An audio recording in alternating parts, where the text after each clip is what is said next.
A graça e a paz do Senhor Jesus Memorial. Amém, queridos? Você pode dar um sorriso para a pessoa que está ao seu lado, assentar-se juntamente com ela nessa noite. Que Deus te abençoe. Muito bom recebê-la nessa noite aqui no Memorial. É uma alegria para nós tê-lo conosco, em nome de Jesus.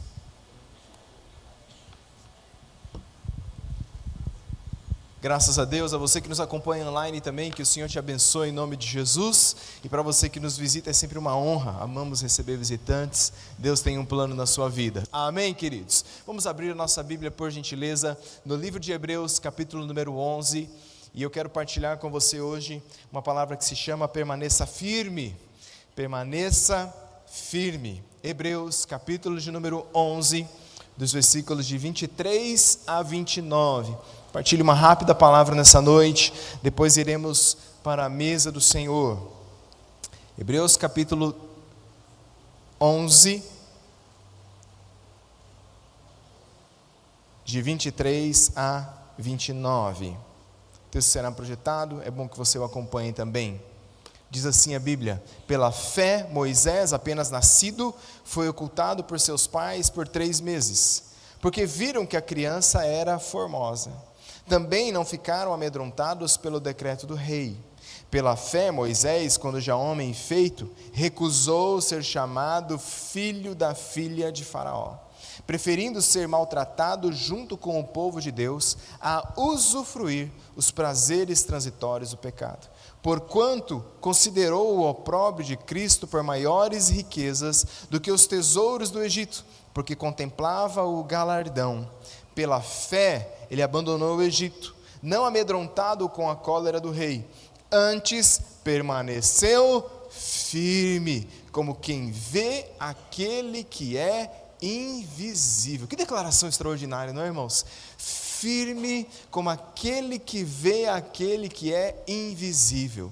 Pela fé, celebrou a Páscoa e o derramamento do sangue, para que o exterminador não tocasse nos primogênitos dos israelitas. Pela fé, atravessaram o Mar Vermelho, como por terra seca. Tentando os egípcios, foram tragados de todo. Feche seus olhos, vamos orar. Senhor Deus, fala conosco pela Tua palavra hoje.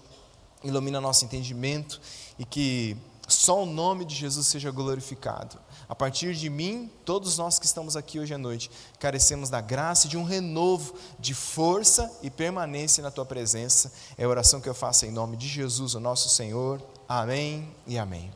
Tempos atrás, irmãos, eu fui convidado para ministrar no aniversário de uma igreja, pregar um dia à noite no aniversário de uma igreja. E me chamou a atenção que toda pessoa que subia ali para ministrar na igreja, saudava a igreja do mesmo jeito. Eles chegavam para falar com a igreja, eles faziam. Aí o menino que veio ministrar o louvor, e o pastor que deu uma palavra final, saudou a igreja. E eu fiquei intrigado com aquilo, né? Quando acabou o culto, eu fui conversar com o pastor, eu falei: pastor, eu não entendi, eu vi que vocês se saúdam assim, o que é isso? Ele falou: não, pastor, é o seguinte, aqui é vitória, poder e glória. Aquilo, né?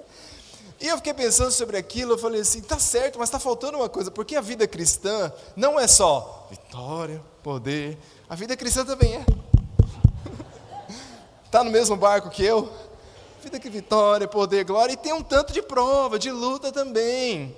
E espera-se de nós que diante das dificuldades da vida, que a gente tenha dentro de nós estrutura suficiente para permanecermos firmes, de tantas virtudes que a gente pode olhar e exaltar as pessoas que inspiram o nosso coração, que nós olhamos e que dizemos: gostaria de ser como fulano. Dentre essas virtudes, com certeza está a firmeza, a resiliência, a capacidade de continuar independente das circunstâncias da vida. Eu percebo isso até mesmo no nosso trato, nos nossos cumprimentos. A gente que é crente, geralmente quando a gente cumprimenta o irmão, eu tenho essa mania, a gente chega, cumprimenta o irmão e fala assim: e aí, irmão, firme?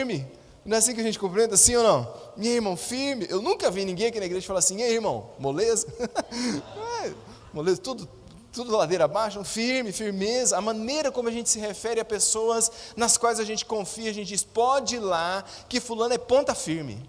Pode ir lá que lá é firmeza, lá vai dar certo. Então a gente coloca isso como uma virtude balizadora da vida das pessoas. Tinha uma pessoa, há um tempo atrás, um irmão aqui da igreja, ele foi para outra cidade. Eu lembro que eu sempre cumprimentava ele e falava assim: e aí, irmão, firme? E ele dizia assim: opa, baleado e atirando.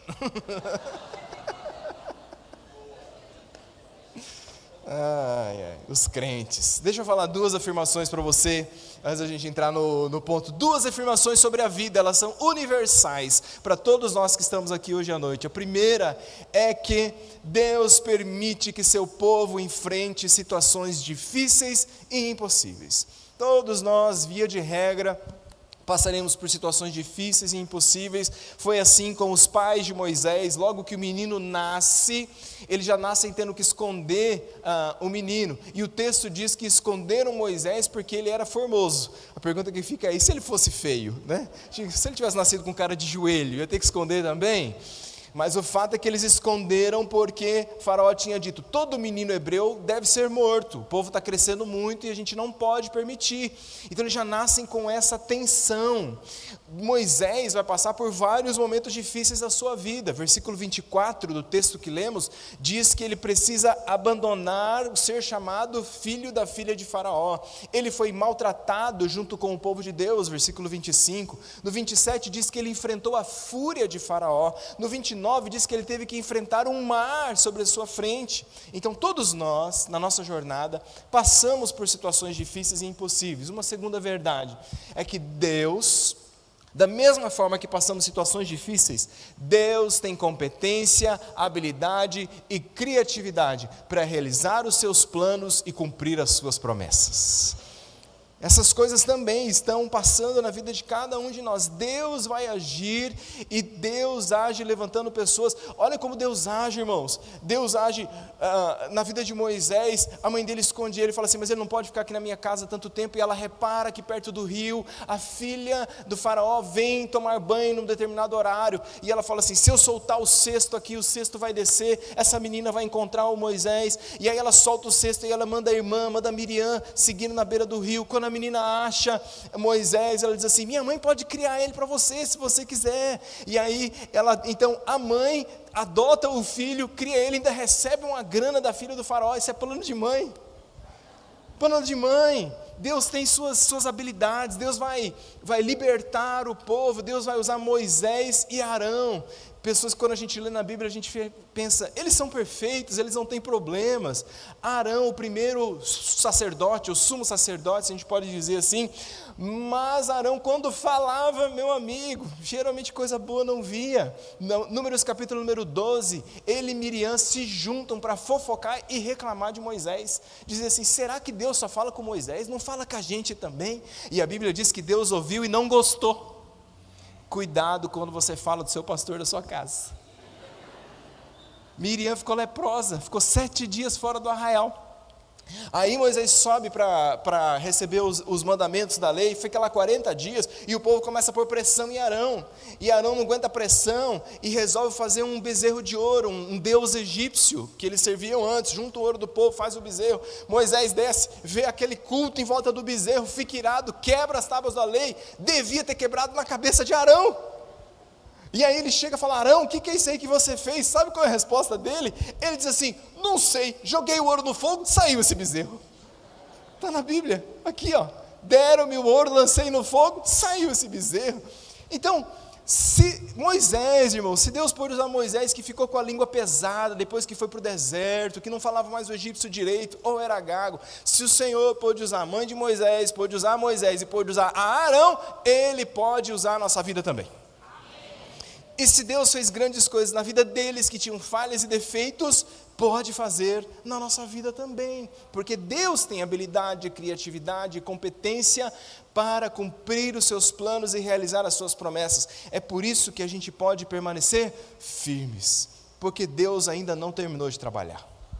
Porque Deus ainda está fazendo. E eu queria nessa noite, em primeiro lugar, dizer para você, olhando para esse texto de Hebreus, que firmeza espiritual passa essencialmente por ter fortes raízes espirituais. Desenvolva na sua vida raízes espirituais. O texto que nós lemos diz que, pela fé, Moisés, quando já homem feito, recusou ser chamado filho da filha de Faraó.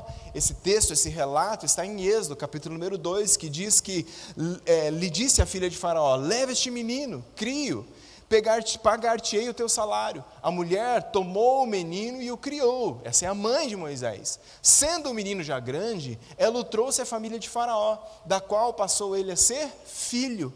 Esta lhe chamou Moisés e disse: porque das águas o tirei. O que acontece é que nenhum erudito bíblico consegue cravar com que idade Moisés foi para o palácio. Se ele ficou com a mãe até 9, até 12, até 15 anos. O fato é que, enquanto Moisés esteve em casa, a mãe dele ensinou para ele os caminhos de Deus. É isso que aconteceu. Enquanto aquele menino esteve em casa, e não tinha lei escrita, não tinha Torá, porque quem ia escrever era o próprio Moisés depois, era tradição oral. E enquanto Moisés esteve em casa, no tempo que aquele menino estava lá, ela estava dizendo: o Deus de Abraão, o Deus de Isaac, o Deus de Jacó, o Deus que apareceu para os nossos pais, o Deus que fez isso na história de Isaac, e os poços, e Jacó, e a escada, e Abraão que foi e voltou, e nós temos uma terra. E ela foi criando raízes profundas na vida de Moisés.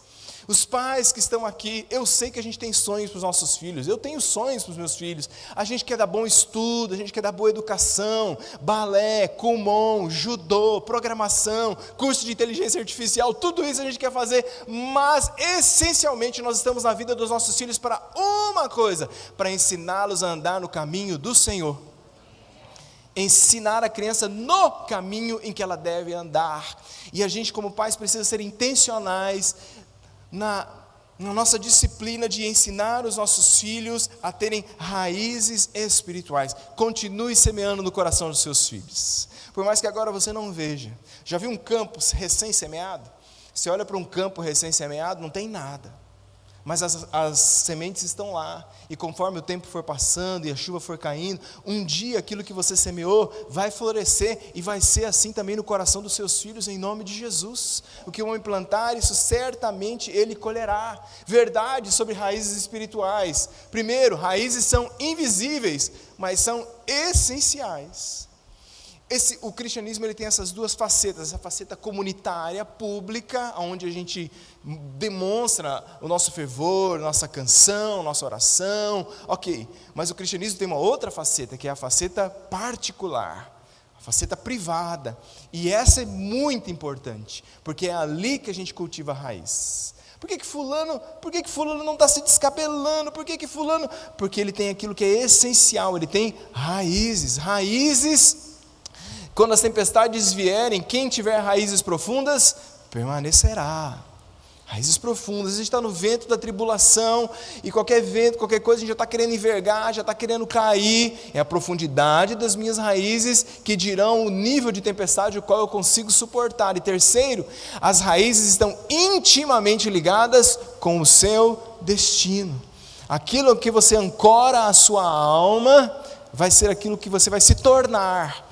E a gente precisa voltar aos velhos hábitos, a nossa vida no particular, de desenvolver nossas raízes com Deus, ter o nosso caminho com Deus, as coisas que a gente está aprendendo no secreto com o Senhor. Na parábola do semeador, Jesus fala sobre isso em Mateus capítulo número 13, ele diz, ao falar sobre a parábola nos versículos 5 e 6, ele diz que outra parte das sementes caiu nos pedregais, onde não havia terra bastante, e logo nasceu, porque não tinha terra funda, mas vindo o sol queimou-se, e secou-se, porque não tinha raiz. E aí os discípulos dizem: explica para nós a parábola, Senhor. Num dos solos ele diz: o que foi semeado em pedregais é o que ouve a palavra, logo recebe com alegria. Ele diz: é isso aí, pastor, e tal, eu concordo, eu acredito, vamos para cima, e está ligado na terra, está ligado no céu, mas ele não tem raiz em si. Antes é de pouca duração, e chegada a angústia, a perseguição, por causa da palavra, logo se ofende. Não, então quer dizer que se eu for cristão, eu vou ter que passar por essas coisas, como é que pode e tal, e aí ele se envergonha do evangelho. Raízes profundas é o que nós precisamos ter. Volte a desenvolver na sua vida hábitos que estão para além do comunitário, que são privados. que dizem, eu estou escrevendo uma história com o Senhor, coisa que só eu e Ele sabemos, da minha vida de oração, de devoção, de leitura da palavra, de jejum. Aprofunde as suas raízes, porque nos dias difíceis são as suas raízes que vão fazer com que você permaneça em pé. O que mais eu vejo nesse texto? Eu vejo que para a gente permanecer firme, a gente tem que aprender a fazer as escolhas certas nas encruzilhadas da vida. Diz os versículos 24 e 25 a respeito de fazer escolhas certas. Diz assim o texto: pela fé Moisés, já sendo um homem feito, recusou ser chamado filho da filha de Faraó e preferiu ser maltratado junto com o povo de Deus a usufruir os prazeres transitórios do pecado. Recusar e preferir. A habilidade, a consciência, a decisão de tomar posição diante da vida. Tem coisas as quais eu recuso porque eu prefiro outras. E tem coisas as quais eu prefiro porque eu recusei outras. A única coisa que você não pode ser na sua vida espiritual, eu disse isso hoje de manhã, é ser neutro. Irmãos, não existe neutralidade na vida espiritual. Jesus diz, quem comigo não ajunta, quem não é por mim, é contra mim. Não, eu estou isentão, pastor. Estou isentão, estou aqui, estou de boa, assim. Eu gosto de Jesus, mas eu gosto de umas outras coisas, umas outras paradas aí. Então eu vou equilibrando o que há de melhor nos dois mundos. Lembra da história do muro? Quem aqui é crente há mais de 10 anos? Você já ouviu a história do muro? Certamente. O jovem estava em cima do muro. E ele estava ali sem saber que caminho ele seguia. De um lado o Senhor, do outro lado Satanás. E o Senhor Jesus ficava dizendo, desce jovem, desce desse muro, vem para cá. Satanás aqui do outro lado de boa. E Jesus dizendo, desce desse muro, vem para cá. Satanás aqui tranquilão, podando o chifre e tal, e sossegado. Desce jovem, vem para cá. Chegou uma hora que ele ficou indignado, que Satanás falou assim, Jesus está me dizendo aqui para eu descer o tempo inteiro e você não me fala nada. E aí o Satanás disse para ele assim, ô jovem, é que o muro é meu. Alguém não tinha visto ainda a história. Ô jovem, o muro é meu. Não quero, não vou, não é para mim, não serve. Nesse lugar, servo de Deus não anda. Esse tipo de roupa, filha de Deus não usa. Esse tipo de palavra, servo de Deus não faz. Nessa roda eu não me sento. Não, recusar alguns lugares. Chegou um momento em que o palácio não podia mais ser lugar para Moisés. Ele disse, se eu continuar aqui, eu estou me opondo ao que Deus tem para a minha vida. Então eu recuso o palácio e prefiro sofrer com o povo de Deus. Ainda essa semana, nós estávamos voltando de uma visita à noite, estávamos eu, a minha esposa, a Flávia e o nosso filho mais velho. E a gente entrou ali naquele caminho da Universidade Federal, e era horário de saída da Federal, e tinha uns bares assim, e assim... apinhado, socado, a galera assim, e nós já fomos ensinando o nosso filho de que um dia ele vai ter que fazer uma escolha na vida dele, que um dia ele vai ter que fazer a escolha de sair da universidade à noite, 10 horas da noite, e dizer assim, nesse lugar eu não vou, nessa roda eu não me assento, porque isso aqui não tem nada para a minha vida. A gente tem que aprender que tem coisas que a gente recusa mesmo, e às vezes a gente tem que passar pela discriminação, tem que passar pela seletividade, tem que passar pela caretice, mas é melhor ser careta aqui na terra e ser aprovado no céu, muito melhor, muito melhor.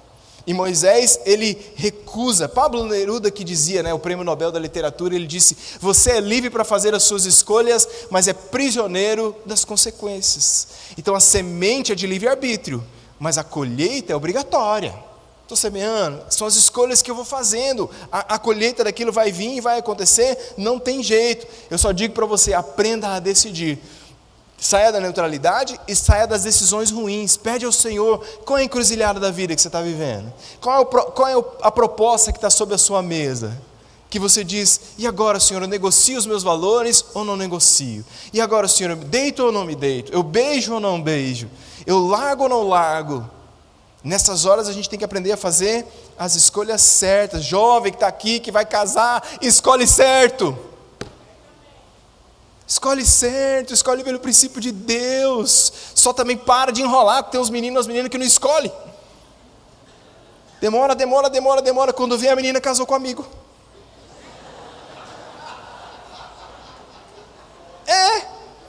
Desenrola, meu amigo, bora. Oxi, põe para rodar a vida. Eu lembro de uma história que nós ouvimos num encontro de casal, um casal ministrando para nós. Ele era crente, ela era desviada, e ela começou a fumar. Eles trabalhavam no mesmo lugar, e ele crente de olho nela e tal. E aí um dia no restaurante assim da firma, ele falou assim: poxa, eu gosto de você, eu acho que você seria assim uma mulher com quem eu teria muita alegria de casar, só que tem um problema. E ela fumando assim, ela falou: qual é? Você fuma. Do jeito que ela estava, ela fez assim, ó: quem que fuma aqui? Guardou um maço de cigarro, falou: nunca mais, 30 anos de casada, ela nunca mais pôs o cigarro na boca. Na encruzilhada da vida, toma a decisão certa. Ah, eu até gosto de você, mas é que você não trabalha. Eu não trabalhava, amanhã eu estou distribuindo currículo. Oxi, era hora das mães aplaudirem. Não, fica tranquilo. Forçado eu não quero. Diz Josué: escolham hoje a quem sirvais. Irmãos, deixa eu desmistificar um texto da Bíblia rapidinho. Eu e minha casa serviremos ao Senhor não é um texto de promessa bíblica. Não é. Às vezes a gente usa esse texto como uma promessa. Não é promessa, eu e minha casa serviremos. Não é. Eu e minha casa serviremos ao Senhor é um texto de posicionamento espiritual. O começo do texto é esse, ó: escolhei hoje a quem sirvais, porque eu e a minha casa serviremos ao Senhor. É Josué às portas da terra prometida, dizendo assim: tem um monte de deuses aí, vocês vão ter que escolher, mas eu já escolhi, eu já fiz a escolha certa, eu servirei ao Senhor. C.S. Lewis, que certa vez disse: um cristão firme é aquele que se mantém de pé, mesmo quando o mundo inteiro se curva. Mas está todo mundo se curvando, pastor, se eu não me curvo, permaneça firme. Todo mundo está se prostrando diante da imagem de Nabucodonosor. Sadraque, Mesaque e Abednego ficaram em pé. Em pé. Faça as escolhas certas na encruzilhada da vida. Terceiro, caminhe em obediência, entendendo ou não. E eu preciso ser claro e dizer isso para você, porque às vezes a gente acha que vai entender tudo que Deus nos fala. A questão não é entender, a questão em primeiro lugar é escolher obedecer ou não. O texto bíblico vai nos dizer que pela fé, ele abandonou o Egito, não ficando amedrontado com a cólera do rei. Antes permaneceu firme, como quem vê aquele que é invisível. Pela fé celebrou a Páscoa e o derramamento do sangue, para que o exterminador não tocasse nos primogênitos dos israelitas. Obedeça, entendendo ou não. Você acha que Moisés entendia todas as ordens que o Senhor estava dando para ele em loco? Muito difícil. A gente lê a história e a gente entende, está tudo pronto. Mas Moisés está no processo. Moisés é o seguinte: agora você fala, ó, vai passar o anjo da morte. Ó a conversa, irmãos. Vai passar o anjo da morte, vai matar todos os primogênitos. Os israelitas precisam sacrificar um cordeiro. Pega o cordeiro, junta as famílias que não conseguem comer sozinho, não pode sobrar nada. Pega o sangue do cordeiro, passa no umbral da porta. Fala para todo mundo colocar uma roupa firme. Amarra bem os cintos, amarra bem a sandália, porque vocês vão andar muito. Noite, e tudo aquilo, tá bom, Senhor, eu vou fazendo. Para nós, a história está pronta, a gente já sabe no que deu, mas a gente não está passando o estresse, a preocupação: meu Deus, será que vai dar certo, será que não vai dar certo, é desse jeito que vai passar, passa o sangue da direita para a esquerda, da esquerda para a direita, como é que o Senhor está mandando eu fazer? E é a gente deitado à noite, dizendo: Senhor, vai dar certo, não vai dar certo, o que vai ser da minha vida? Pois eu quero te dizer uma coisa, em nome de Jesus: nós já sabemos a história de Moisés, mas Deus já sabe a sua história, e da mesma forma como Deus agiu e fez na vida de Moisés, baseado na obediência, Deus não vai se atrasar, Deus não vai falhar, Deus não vai tosquenejar, o Senhor vai agir na sua vida na hora certa e no momento certo. Continua caminhando em obediência. Obedece o Senhor. Senhor, eu não estou entendendo. Você acha que a gente entende tudo, irmãos? Eu não entendo tudo, mas de uma coisa eu sei: eu obedeço. Fé tem a definição bíblica do que é fé, eu sei disso: firme fundamento das coisas que se espera, a prova das coisas que não se veem, está lá. Mas como que a gente desempacota isso na vida, pastor? Fé é confiança na palavra e no caráter de Deus. Isso é fé. Como que eu sei que a pessoa tem fé? Se ela confia na palavra e no caráter de Deus. Hebreus capítulo número 11 é chamado de a galeria dos heróis da fé, mas ela poderia muito bem ser substituída pelo termo galeria dos heróis da obediência.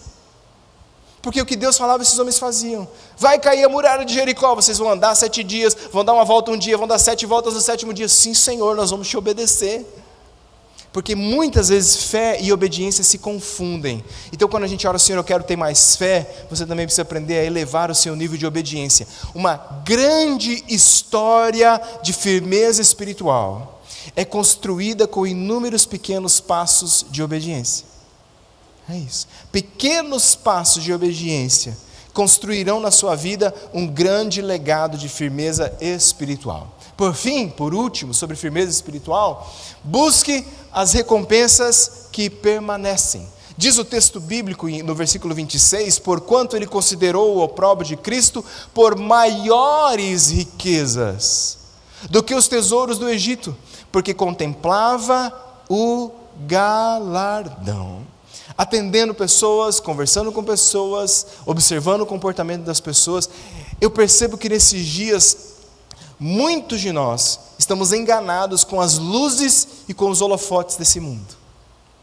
Muitos de nós estamos adoecidos, enganados, ludibriados com o sucesso desse tempo, desse agora.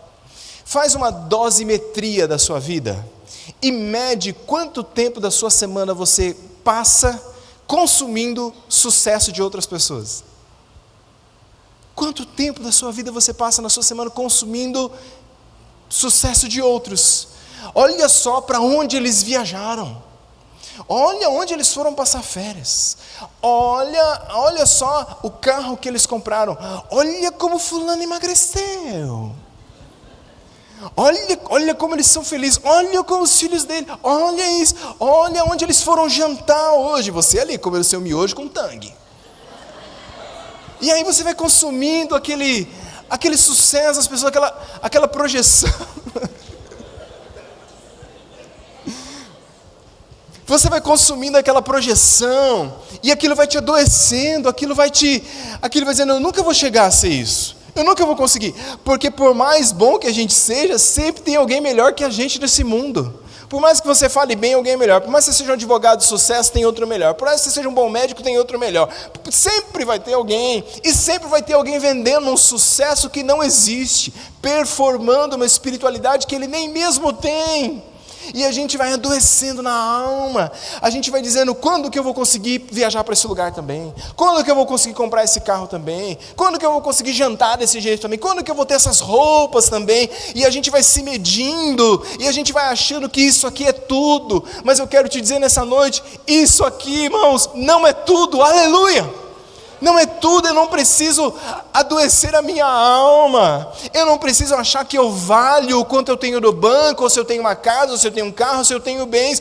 Jesus Cristo disse que a vida de um homem não consiste, o valor da vida de um homem não consiste na abundância de bens que ele tem. Não é nisso que estão os valores reais. E às vezes a gente está entorpecido, adoecido, a nossa alma está cancronada, porque a gente está consumindo e desejando essas coisas. A gente passa a vida inteira lutando por elas e dizendo, eu serei uma pessoa de sucesso se eu tiver essas coisas na minha vida. Mas eu quero te dizer aquilo que Colossenses capítulo número 1 nos diz, portanto, se já ressuscitastes com Cristo, quantos ressuscitados com Cristo temos aqui hoje à noite? Buscai as coisas que são de cima. É o texto que nós lemos, ele diz, Moisés preferiu riquezas maiores. Onde Cristo está assentado à destra de Deus, pensai nas coisas que são de cima e não nas que são da terra. Pode ser que você não dorme à noite, consumido pelas coisas dessa terra. Eu sei que a gente tem luta e problema, mas abre de novo sua mente para a eternidade. Diz, Deus, a minha vida pode não estar nos melhores momentos da sua história. Eu posso ter planos que eu não realizei, eu posso ter sonhos que eu não conquistei, eu posso ter coisas que eu organizei que não deram certo, mas a despeito de todas essas coisas, Jesus está sentado num trono à destra de Deus, e o Senhor que está sentado no trono à destra do Pai, cuida da minha vida. O Senhor é o C.S. Lewis que disse, ele novamente hoje à noite, aqueles que mais fizeram nesse mundo foram justamente os que tinham os olhos fixos no mundo vindouro. quando a gente tira os olhos um pouco daqui e fala, Senhor, tem outras coisas, tem riquezas maiores, Senhor. Existem coisas que a traça não corrói, que valem mais do que o ouro, que valem mais do que a prata, que valem mais do que o reconhecimento dos homens. E é para esse lugar e é por essa realidade que eu vivo. Um dos segredos da vida espiritual, irmãos, é discernir a diferença entre riqueza e galardão. É saber que a vida espiritual é discernir que o mais importante não é a riqueza, é o galardão. Tem gente que tem mais, gente que tem menos, mas galardão só o Senhor pode dar para nós. O mundo reconhece vitória e conquista. Deus reconhece permanência, ser fiel até o fim e dar-te-ei a coroa da vida. É diferente no reino de Deus, as coisas são diferentes. Por isso, nós podemos, quem sabe, assumir para o nosso coração aquilo que Paulo disse em 1 Coríntios 15. Portanto, meus amados irmãos, sede firmes e inabaláveis. Que expressão maravilhosa, inabaláveis. E o autor de Hebreus vai nos dizer exatamente isso no final do capítulo número 12, sobre um reino inabalável. Por que um reino inabalável? Porque na minha e na sua história existem alguns paralelos da história que eu estou pregando para você hoje também. Sabia que para mim e para você, um dia, alguém também deixou um palácio, um reino de glória, e decidiu deixar a sua glória e assumir o meu e o seu opróbrio. O Senhor Jesus Cristo deixou a sua glória e diz, eu vou passar a sua vergonha no seu lugar. E esse Cristo, quando vem, ele é obediente até a morte de cruz, a palavra do Senhor. E graças à obediência do Senhor Jesus, hoje eu e você temos acesso pelo novo e vivo caminho que ele nos abriu. E esse mesmo Senhor veio para nos dizer, olha as aves do céu, elas não semeiam, elas não plantam, elas não colhem, mas o Senhor cuida delas. Observe os lírios do campo, nem Salomão em toda a sua glória se vestiu como qualquer um deles, mas o vosso Pai que está no céu cuida de vocês como ele cuida dos lírios do campo. Esse Senhor veio para nos dizer isso, aleluia. O Senhor, sabe o que o Senhor veio fazer, irmãos? Ele veio dizer, o seu valor não está nas coisas que você tem, o seu valor está em quem você é. E nós somos, quem eu sou, pastor? Eu sou filho amado de Deus, eu valho um Deus. Agostinho dizia isso, ele diz, queres saber o quanto vales? Olha para a cruz, tu vales um Deus crucificado. Esse é o que nós valemos, é uma outra realidade, é uma outra coisa que tira de nós essa pressão, esse cancro que corrói nossa alma e que nos diz, espera aí, eu tenho valor, eu posso continuar, eu posso perseverar. E aí o autor de Hebreus, lá no final do capítulo número 12, ele diz assim, porque um dia todas as coisas abaláveis serão abaladas, todas elas, irmãos. Tudo nesse mundo que pode ser abalado, será abalado, vai passar pela prova do fogo, mas aqueles que estão em Cristo Jesus receberão parte num reino que é inabalável. Portanto, meu amado irmão, seja firme e seja inabalável no Senhor, porque no Senhor o nosso trabalho jamais será em vão. Firmes como aquele que vê aquele que é invisível. Ao Senhor glória e honra em nome de Jesus. Dê um glória a Deus, aplauda o Senhor no seu lugar.